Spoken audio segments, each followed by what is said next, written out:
અમદાવાદના આનંદનગર વિસ્તારમાં સોસાયટીની સુરક્ષા વ્યવસ્થાને લઈને ગંભીર સવાલો ઊભા કરતી ઘટના સામે આવી છે। મળતી માહિતી મુજબ પીજીમાં રહેતી એક યુવતી રાત્રિના સમયે સોસાયટીના ધાબા ઉપર ચાલવા માટે ગઈ હતી। આ દરમિયાન સોસાયટીમાં ફરજ બજાવતા સિક્યુરિટી ગાર્ડે ધાબા ઉપર પહોંચીને દરવાજો બંધ કરી દીધો હતો। ફરિયાદ મુજબ આરોપીએ યુવતીને કાબૂમાં લઈ તેની સાથે કથિત રીતે દુષ્કર્મ આચર્યું હતું। ત્યારબાદ આરોપી ત્યાંથી ફરાર થઈ ગયો હતો।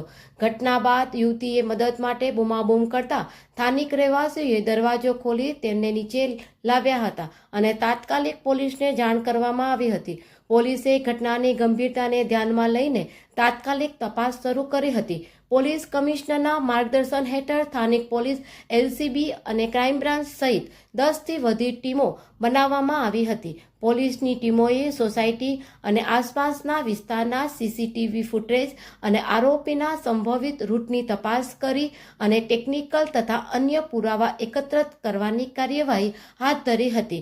આ તપાસના આધારે આરોપીને ઝડપી લેવામાં આવ્યો છે।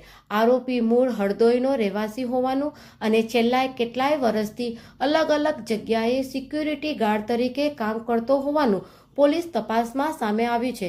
ખાસ વાત એ છે કે આરોપી આ સોસાયટીમાં થોડા દિવસ પહેલા જ સિક્યુરિટી ગાર્ડ તરીકે જોડાયો હતો।